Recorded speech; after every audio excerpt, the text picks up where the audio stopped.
Welcome to the Branded Impact Podcast. On this show, we go beyond surface level branding, honest conversations with industry leaders, behind the scenes of aligned brand building, and actionable insights to help you elevate your presence. I'm your host, Jocelyn Espejo, aka Joe. Hit subscribe and join me each week for the Branded Impact Podcast. Hey, I feel ya.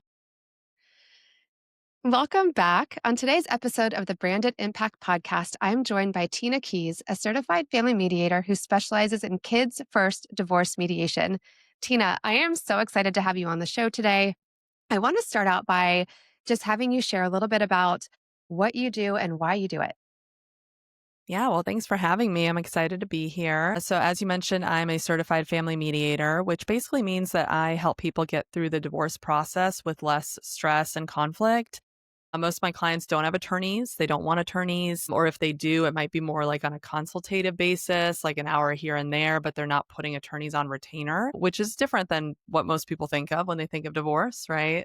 100%. And so it's really focused around two people sitting down in a room with me as the neutral facilitator and just having a series of conversations about all the various decisions that need to be made during the divorce process. And then hopefully coming to a full agreement and avoiding court altogether. So that's really what it's about, trying to do it in a way that preserves the co-parenting relationship. That's really the ultimate goal for me as a mediator. So that's why I do the work. But it's also the side benefit of that is cost savings, less time, less stress, and all the other things that come along with mediation. Well, and I think something that differentiates you is that kids first approach because there is so much that's involved. And it's not that you can't necessarily avoid all impact to the children because that's just a given anytime there's divorce. Yeah.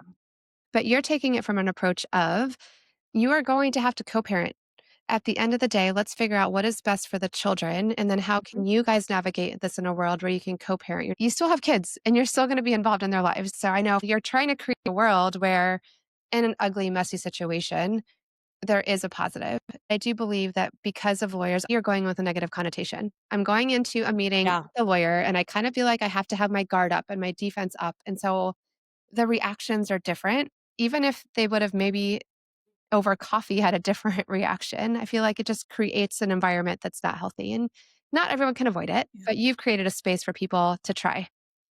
Yes, I'm a big believer that the actual process and system of divorce is a big part of the problem, especially for amicable parents. I think they're actually the most underserved market in the divorce system that currently exists. I think, if two parents obviously want to go for the jugular and be at each other's throats for 3 years and spend $150,000 doing it, there's a great system in place for that, right? There's tons of people ready to take your money and help you with that. But on the flip side of it, there's the kitchen table divorce where you can sit at your table yourselves and figure those things out, which most people can't do that. They kind of need some guidance and support. And so that's where mediation comes in. I think a lot of amicable parents struggle to even know what they're looking for. They know what they want, but they don't know what it's called. They don't know how to search for it. It's the what do I type into Google to find the person to help me divorce in the way that I want? That's what really launched me into this business to begin with. Obviously, my business is called Florida Divorce Coaching and Mediation, which kind of is self explanatory. But the process I created, Kids First Mediation, and I'm building a whole network around that. The reason for that is because I think people have a hard time finding the process. And because mediation is this ambiguous gray area that most people don't know exists and most people don't understand, they therefore cannot find it because they don't know what they're looking for. And so then they get sucked into this litigation rabbit hole that they never wanted to be in, but they couldn't figure out any other option. And so that's what I'm trying to change. Like the whole mission behind Kids First is unite mediators around a more standardized process, help people know what it means. When I mediate with someone in the Kids First mediation process and they have a friend in Tampa who's looking for that process, they can now find a mediator in Tampa who does Kids First mediation. And that's the whole idea behind this, movement, I guess, that I'm trying to build outside of just my little mediation bubble here in Orlando. That's awesome. And I love the impact that you're trying to make because you've nailed something, it's working, and Yeah. now it's expanded. And so you're training other mediators to offer the same exact system so Yes. that kids can come first, the kitchen table approach with a mediator. So when you've gotten to the point that obviously you can no longer necessarily talk, but it's the questions too, because I think sometimes people go in just from the conversations I've overheard, I'm going to have 50-50. well, does 50-50 work? Like, what type of Mhm. schedule do you have? Are you able to take the kids, and what does that look like? And are you giving up rights? Not necessarily if you're putting the kids first, right? So when you take it from a different spin, and then so that kind of leads into the branding though, because you mentioned that now you're taking this process and I talk about kids first. They could come to you, but you're training people all over. So I'm trying to really like launch this thing bigger because I think there's such a big need for it. I hear all the time from my parents. I cannot tell you how many times people say to me, wow, that's like so much better than I thought this was going to be. Just the way you've laid out this process feels so much more humane, and so much more aligned to like what we're trying to do with for our kids, for ourselves. So even people who have been doing okay in one household now, like the idea of dropping 10, 15, 20, 30, $40,000 on attorneys is terrifying. And in a lot of cases, to be honest with you, not necessary. So, Right. if you could sit down and have conversations and have a person like myself to sit there and guide you and help keep everybody at a 5 so we're not like exploding and going to a 10, like a lot of people actually are able to get there, but they just need that support. And guided support with the idea that there's a process and then this is expectation. You mentioned the fear, and it's the fear of the unknown. And is this going to drag out forever? Because we've heard about the cases of the people that have been in fight divorce process for years on end. Yeah. And how much is this going to cost? And it's just all of the scary and all of the unknown on top of already the all the emotional pieces that go with it. So Well, and your whole life already just changed, right? Like a lot of yeah, times people move, the person who you built your life with, you're no longer in a relationship with that person. The kids are struggling in their own ways. You're trying to manage that, new schedules, sometimes new jobs, financial arrangements are different. So everything's already changed in your life. And so now on top of it, you're facing this unknown reality of, am I going to just spend everything we've spent all this time building? Am I going to lose everything? And unfortunately, what that leads to a lot of times is people getting into very expensive full representation agreements with attorneys that they don't fully understand. And then they're down on a rabbit hole where now a year later, $10,000, $15,000 later each, we're still not at a resolution. And I tell people all the time too, where we are here in Central Florida, you're going to end up in mediation regardless. It's mandated. You're not going to court for a family law case unless it's like a child endangerment situation. But for a divorce, the judge will not talk to you until you've tried to mediate. So why not start there? interesting. Why go through this whole expensive process where you're going to end up in front of a mediator no matter what you do, whether you have attorneys or not? Start there and if we can get to 75% agreed, we're better off than at 0, right? Yeah. Like now you only have 25% left to figure out. So to me, it's like the obvious place to begin and then bring in whatever other support and professional intervention is needed once you know what you need and what you can't agree to, right? So tell me how you're getting the word out there because I think this is where you touched on it a couple Yeah. times, but people just don't even know that this option exists. So talk to me a little bit about the branding side. Tell me about some of the things that you've done just to even educate the world that this is an option. Yeah, so I will say definitely from a networking standpoint, the types of people I network with are generally in the mental health community because therapists and people who professionally deal in mental health very much understand the benefits of this type of a process for people who are going through so much turmoil during a divorce process. So that's generally my best resource from a direct referral standpoint. But I'll tell you, the longer I'm in business, the more the referrals come from random places because the more people know what you do and understand it, everybody knows somebody who's going through a divorce. So it's kind of like naturally lends itself to that. But I will say when I first started the business, a big thing that I was focused on was making my own life easier by choosing a name that helps me. I will tell you, I've had another business going on doing bookkeeping for small businesses. We were doing remote bookkeeping before remote anything was a thing. And when we started that business, the name was called Rent a Bookkeeper. Still the name today. But right when you heard the name, you knew what it was. It's a bookkeeper that I'm kind of like is outsourced, right? Yeah. So from a very young age, even when I was in college in marketing, I always had this appreciation for how much the name can really help you because it helped us with our SEO. It helped us with people understanding it and recognizing it.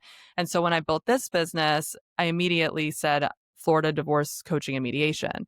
Actually, my first iteration of that, my LLC, was originally Blended Family Solutions because initially I thought I was going to be doing coaching for blended families, but Okay. then I pivoted to divorce mediation fairly quickly. And that's where Florida Divorce Coaching and Mediation was born. And then now with this Kids First process, it's very much, I was trying to find a name for my process that makes it immediately clear what it is. And that's where Kids First Mediation was born because that's what it's about. We do the parenting plan first. We put the kids first. That's everything we do comes back to the kids, right? So I'm a big believer that the name is extremely critical. I think people undervalue how much a name can help you in your business. I would say a lot of my referrals come from Google, and I do a lot of my own like little SEO stuff because I'm kind of a nerd with that stuff. I like to understand it, but also it's the name helps when people are looking for something and your name matches what they're looking for. The algorithm likes that. Automatically. So if someone were to Google like Florida divorce, then all of a sudden you're coming up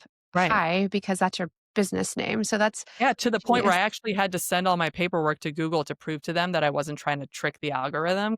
So name is huge. And I think Yeah. that's twofold. And I don't want to discount the fact that it's so easy for people to know what you do. Sometimes we get caught up in being creative. And I Yeah. love the creativity side. Obviously, I'm in branding and I love how creative we get to be. But then we overcomplicate things because then if you go to say your name and people are like, cool, What is that? what do you do? And Right. I like to say, like, for me, if I were to see your logos, I'm driving down the street, do I immediately know what you do? That's when you nailed it. You're totally wasting money. I can't tell you how many billboards I've seen for attorneys' offices where they say the attorney's office name and have all the contact info, but it doesn't say what kind of law they practice. Um, okay, Mhm. so definitely in the name. But what are Yeah. some of the other things that you have found that have helped with your SEO? I do blog posts with the right type of keywords. You have to be a trusted resource. You can't just be throwing random keywords all over the place because Google's way smarter than that at this point.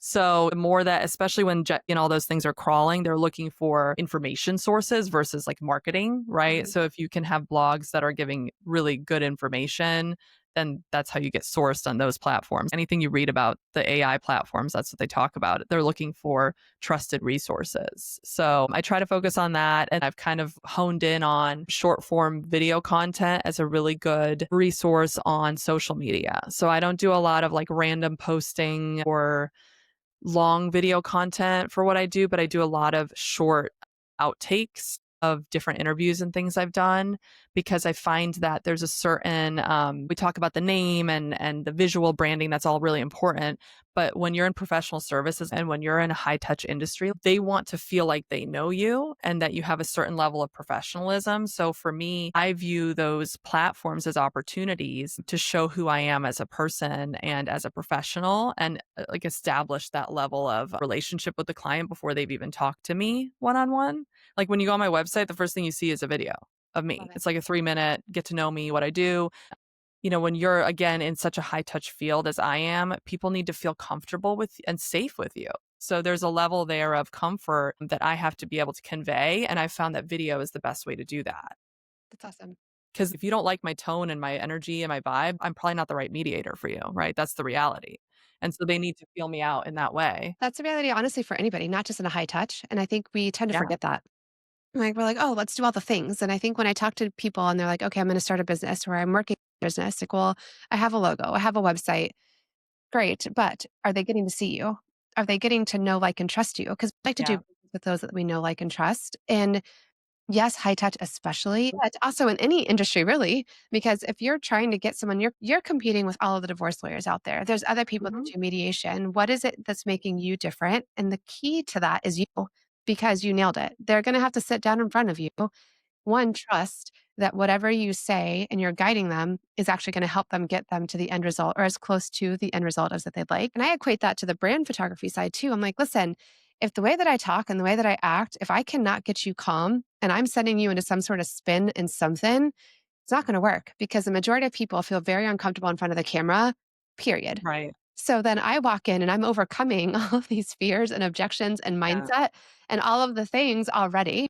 So the same, you have to vibe really well with me. And you also Mhm. have to trust that I've got you. So then when I say things like stand up straight, okay, lean this way, turn your head a little bit that way, because you can't see what I see. Yeah. And I can show you the back of my camera sometimes, but I can't show you every single picture because we'll be there all day. And you may not know. So you have to have that trust factor. And this is where it comes in and it's so important. So I love that you do video. And you said something else too. You're not just doing video to do video. And so I see a lot of that happening right now. And there's a lot of trending things. Yeah. And it's fun. And I'm not going to discount. Listen, if you want to dance around the living room and that works for you and that's your vibe and your personality, cool.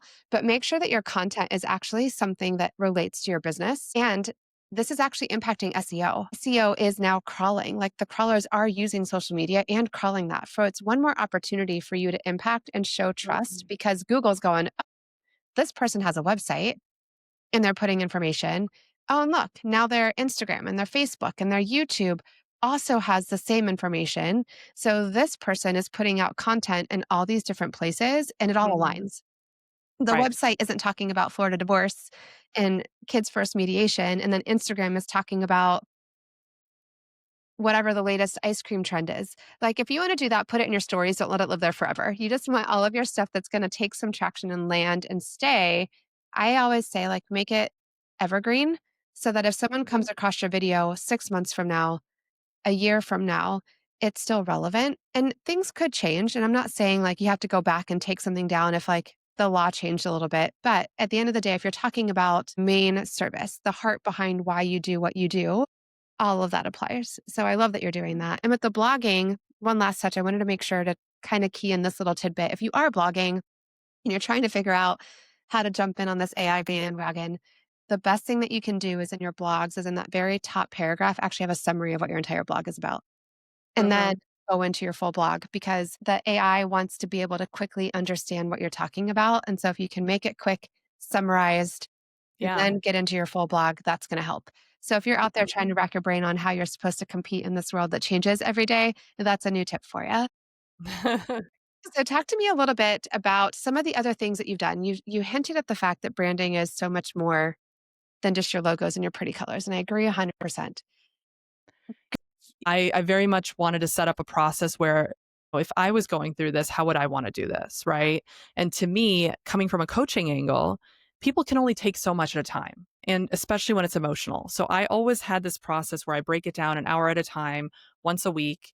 We start with the parenting plan. I screen share. We're drafting as we go. We're seeing tangible progress. We're feeling empowered. And so when I created that process, it's like, what do I want to call this? And that's where eventually Kids First came because I will never start with finances. It's always the parenting plan. And that's like a mandate for me as a professional. If somebody wants to start with the finances, then I'm not the right fit for them because I don't believe we should be discussing child support or anything else until we've determined what's in the children's best interests from a time sharing standpoint, holidays, communication, day to day life. And if people don't like that, that's okay.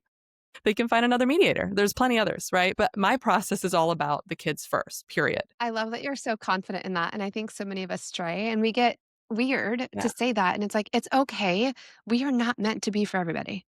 Like, Yeah. have your process, own it, and be okay with the fact that some people are not gonna be a good fit because that just leaves room for the rest of the people that are a good fit. 100%. I'm a big believer that I don't believe in the concept of like competitors. It's just not in my vocabulary. Like when I created the Kids First process and the name and all that, the first thing I thought was I want to be able to train other people in this, especially newer mediators who are trying to figure out what their approach looks like. And I had a few mediators in my first cohort. Two of them were newer mediators. And they were shocked by like how much information I was giving without even charging them in that first cohort. And they were like, this is like, how are you giving us all this? And I was like, because I can only help so many people in my bubble. And ultimately, if I can train you guys and then somebody finds you that would have never found me and now they're in a better position, that's like, to me, that's the impact, right? Like, that's the Mhm. huge opportunity to really make a difference in the world. And it's not just about the dollars in my bank account for me. Like, if I, like my other business was doing well. Like I could have just coasted on that. Like that wasn't the reason I started this business. And so for me, I think if people can stop looking at like, oh, well, this is what my competitor's doing. My competitors, I got to do what they're doing. Like don't worry about what they're doing because they have a unique value proposition they're bringing to the table and a different energy and a different definition of what it is that they're about. And then you have yours. And if you would just focus on your lane And I'll tell you, this is actually kind of a funny parallel to what I tell my coaching clients when they have high conflict co-parents. Stop trying to control what they're doing. Focus on stay in your lane. Focus on your relationship with your kids. Focus on what you can contribute to their lives and focus on the positive, and you'll be a happier person. And I think that's for everybody in every situation.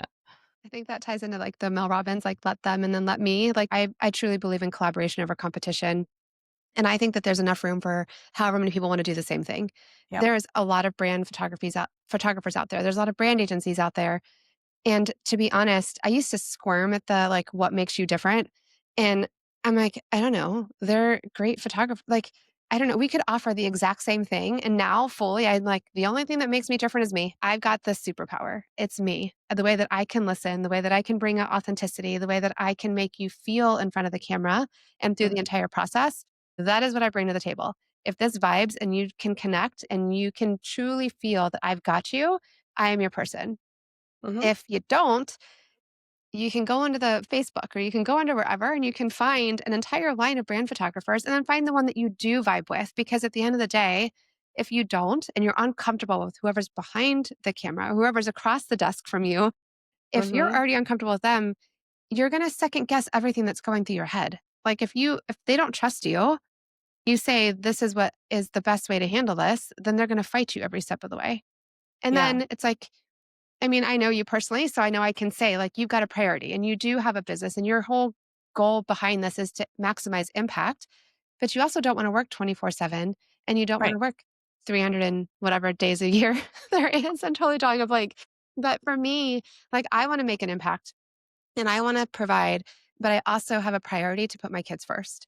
And I still believe that there's enough business that there could be so many of us and there's still that much more business because Mhm. none of us, even if I were to see clients every single day of the year, that's still not enough to cover all of the people that need what I Everybody. do.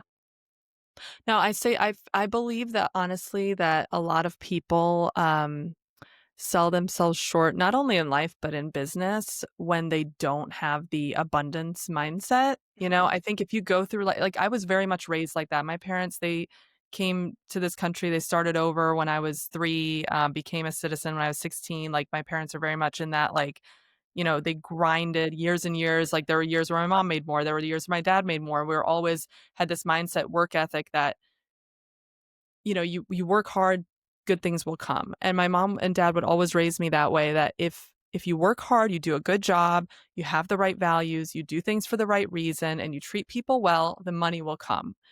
And that's been true for me in every facet of my life. And I've always done that. I always go the extra mile. I'll do more for people than I need to. I treat them the way that I would want to be treated. And I've come to find that very much that does happen. If you have that abundance mindset, you help other people to no benefit of your own. Or maybe if you know somebody doesn't have the money, you kind of write off some hours to help them out because the next person will and it's going to all offset. Like that's my mindset. And I believe that, karma finds its way to you, the people who have that mindset of helping others and doing more than what is necessary tend to find that they also have abundance in other areas of their life. Um, That's so true. And I think so that yeah. comes into the core piece of branding, like people overlook. And I think this is something that, like, for me, you mentioned it. It's that mindset piece. Like when you walk in and you're feeling like you're competing and that there's not enough business in the world and it's not too late to start something. And this is something else I found interesting was that a lot of the people that we know that are very, very successful in life, like the Martha Stewarts of the world, and like, these people, they didn't actually start their businesses until their 40s or 50s. So it's not too late. Mhm. Like whatever phase of life you're in, if you have an idea, I believe that if something comes to mind and that you're being called to something, there's a purpose behind that. There's a reason that that came through, and that's why you're being led and drawn into doing that. And there's enough in this world to do it. And I think if you can hold on to that core value of why are you doing this in the first place? And are you doing it? And I joke, I'm like, it's not that I'm doing this to work for free. Obviously, I'm trying to make money and Sure. I want to take care of my family and myself and all the things. But at the end of the day, I make my decisions similar to yours. Am I able to take care of my clients? What is the reason that I started this? And it's to make an impact. And can I help you? And you mentioned that you pivoted. So you went into business thinking you were going to do coaching and then realized there's an opportunity for you to pivot. Mhm. And your word was impact. It wasn't, oh, I can make more money. It was, I can make a bigger impact if I Mhm. do this instead. And then you then added on, now I'm going to teach this method to other people, not because, if you had a lack of abundance mindset, you wouldn't, because you're like, I'm going to keep it to myself. No one else can, so Right. I can be the only Right, but person who guess gets what though? Like that's where all the opportunity actually comes. Like I think this is honestly people's biggest problem in being successful in business is they start a business and then they are running it from a place of fear that there's not enough to go around, everyone's my competitor. Every interaction they have with people is looking to see what they can get from that person. It's it. very inauthentic, it's very transactional. People feel that. So Yes. then they're not getting the referrals from people and the relationships because everyone feels uncomfortable with that person when they're around. Like the moment they enter the room, you're like, oh God, now this person again. I gotta listen to them, trying to like the used car salesman energy, right? That like So nobody true. likes that person at the networking meeting where you're just like, okay, I get it. Like, thanks. Yeah. Meanwhile, they don't even know what you do. They remember your name, right? So I think there's that. If people would be more authentic in how they communicate with others, more confident in what they're able to bring to the table, and focus on feeding that confidence, whatever it takes for you to get to that place, right? More continuing education, getting, more testimonials from clients, like whatever you need to do to feel confident in the work you do. I think that's like a big element. And then just like not operating from a place of fear, like believe that there is enough business to go around because there is enough business to go around. There's billions of people in the world, and a lot of them probably need your service, but they're not going to hire you if you are, seem desperate or make people uncomfortable. It's so true. What, and you can't hide. I think owning what you do, and I think that's the piece that we can end on. Like if you're someone who is in this phase of, gosh, I feel stuck. Either I'm trying to start, or I've been in this place and I don't know how to scale, or I don't know how to get to the next level. I think honestly, and it comes back to this in so many of these episodes, and I love it, it's the authenticity. Mhm. Your key to success is being authentic. People just need to know who you are and why you do what you do. And if you go back to that, and you, I think if you serve from a heart of service, if all of the decisions that you make in your business, if you can stay in your lane, because you can also start to get distracted, right? But like if you can, Oh yeah, the kitchen sink providers, those are not good, right? no, That's never good. If you're doing everything under the sun, like that's probably not going to be great no, for you your stay clients. in your lane. So pick what you want to do, be known for that. And then go from a heart of service and abundance. I think that's the piece where it's like, yes, if you can ultimately provide a really good service, and that's where branding comes all the way through. Someone finds you and lands you because your external visual branding is fantastic, but then you don't Mhm. answer the phone, or you don't take care of them, or you don't provide good service. You Yeah. might as well forget everything that you're doing, because that's not going to work. It's what you are able to do. And if you are serving from this heart of, I want to take care of you. And yes, I have a fee. I'm not going to work for free. But if that means I may go above and beyond in some aspect, at the end of the day, I bet your number one source of referrals right now is word of mouth at this point. It Mhm. may not have been in the Yeah. beginning, but if you continue Right. to provide good service, people will start to refer you because you took care of them. And then I can Yeah. tell you personally, because I know I heard about you taking care of people. And now you are someone that I recommend because you personally took care of somebody that I know. And I really appreciate the fact from listening to their experience. And so I've never personally worked with you, but because I heard about someone talking about you, you will be the first person that I refer if I hear someone in that sense. So you don't know what's happening, the ripple effect Right. of that like 100%. great service that you provide. You know what? I will tell you this, Joe, so first of all, you touched on one more thing that I think is so important to mention. Don't drop the ball after the client finds you. Like when you get somebody, I cannot tell you, I use this app called Relay.app. I'm obsessed with it. It's kind of like Zapier, but it's made by former Google product lead it's an amazing app, but it handles all of my stuff on automation. So when the moment that I click one cell on my Google sheet that says this person's ready to onboard, it launches a whole process Oh, that gets rid of my need for an admin and allows me to operate profitably and efficiently. And so it never takes me more than 24 hours to get a client onboarded. I have my everything through Calendly for my scheduling. It's like quick, quick, quick. Like there's no lag time. There's no time for people to get, lost for 3 weeks before I onboard them. So like I think that that's also branding because that, especially in a professional services business like I'm in, like if you can't onboard somebody properly, how are they supposed to trust you to handle their divorce paperwork? I mean, it's yes. just like basic stuff. But I mean, it's always surprising to me how so many people don't have that basic piece of it tight. They don't. Like, And it's that's your brand too. That's how your first contact with people yes. after you get them to agree. You get a yes and then or drop the ball, or the number of people that have called wanting to do business and then you never return their phone call. I'm Right. like, "Guys, Yeah, so I have an outsourced phone answering service too for that because I can't do it all. I'm in mediations all day. So how am I supposed to pick up the phone and talk to someone? I'm gonna miss the call, so and it's then someone finding a else is gonna get it. solution." Yes, you have to be able to answer the phone and you have to get back to them. And that doesn't mean that you have to do it the minute they call. You just have to be able to get back to them in a reasonable amount of time because a lot of times, if you are referred, they will wait. They will wait for the phone call, but they don't want to wait for 3 weeks. That's what it is. They need to feel like it's on the calendar. And I will say another thing too, I think people get too stuck on the procedures that they put in place. I'll give you an example. In my agreement, it technically says that if somebody cancels same day, I can charge them and the full session fee. If somebody or half the session fee, if somebody no shows, I can charge them the full session fee. Have I ever done that? Never. Have people done that many times where they've had to reschedule at the last minute, things have come up with their kids, something happened at work, whatever. Yeah, it happens a lot, but I've never once charged somebody for that, and I never will, unless it happens more than twice, okay? If 2 times, and now I'm like, "All right, we gotta Yeah. figure this out." But because to me, I'm in a business with people who are going through a lot, and the last thing they need is me sitting here being like, "Well, you signed this paperwork that says that I can do," like, this is the stuff that I think people don't realize really affects someone's customer experience with you. Like that couple $100 or whatever it is that you're making off of sticking to those terms. Like what have you lost from that in customer experience and potential for reviews and potential for people to be your advocate out there in the world when you're not there anymore? Like there's so much opportunity cost there, Yes. that I think sometimes people should probably just like reevaluate that and remember like we're all human and sometimes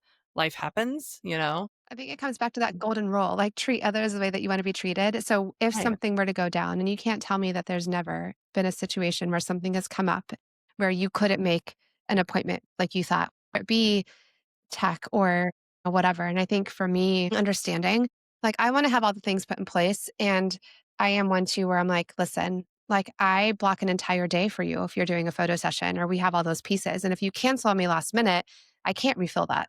Well, Mhm. there are reasons and I want to be understanding. Like if you show up and I had a client one day that showed up literally in tears Mhm. because she was going through something in her life and Right. I looked at her and I remember asking like, "How is everything?" And I got the good Right. and just something was off and I was like, "No, but how are you really?" And then the tears started and I was like, "Okay, so we're going to sit down, we're going to have a conversation and we're going to reschedule for another day." And she's like, "Are you kidding?" "No, I can't." I was like, how are you going to power through this? You could, but then you're going to go look Right. back at those photos and be like, "There's no way. I was off. It is what it is." I Right. was willing to like that day to be there as a person. And then Right. now I've got somebody who refers everyone on top of everyone to me. Right, and that's what I'm saying. It's like that they were having obviously a horrible Horrible day, and, day. like, sometimes you need to just be a human being first and not, like, looking at the bottom line because that's your brand too. Like, am I just, you know, uh, let me figure out what word to use, BSing people on my social media about how I'm a good person and I care about people, or am I actually that person when the rubber meets the road behind the scenes, when it's just me and the client, am I actually gonna show up authentically for that person as the person I claim that I am, right? So that's like where I think sometimes people miss that. You can advertise whatever you want, but ultimately people's experience with you is that one-on-one experience. And if it just doesn't match up, There's a disconnect, and then you're right. shooting yourself in the foot for the long run. All right, well, Yeah. I could talk to you forever. I think this has been amazing. If anyone's been listening, Tina, and they would like to know more, tell me, where can they find you? My website is floridadivorcemediation.com. It's easy to remember. There's the branding. And then the Kids First process, if you're looking for other Kids First mediators, maybe you're not in the Orlando area, even though I do mediate all over the state of Florida, but that one's kidsfirstmediation.com. Perfect. So try to Thank you keep so it much. easy to remember. And the links will be in the show notes as well. So for anyone that has been listening, if you know of anyone that could find some benefit from everything that we talked about, SEO, or they need Florida divorce mediation or kids first process, or someone who's interested in getting into that themselves, she has a cohort to teach others. Ultimately, Tina's goal is to maximize impact, which aligns so much with what I'm doing as well. So thank you for listening. I hope you share. And as always, continue to make your branded impact. That's a wrap. Thanks so much for tuning in to the Branded Impact Podcast. If today's episode sparked something in you, please take a second to subscribe, leave a review, or share it with a friend who's ready to unlock their rebrand era. And if you're ready for a brand that's rooted in authenticity and built for impact, one that truly reflects your story, your energy, and your evolution, let's connect. Head to brandingbyjoe.com or DM me on Instagram at brandingbyjoe. Thanks for hanging out. Now get out there, show up with purpose, and make your branded impact. I'll see you next week.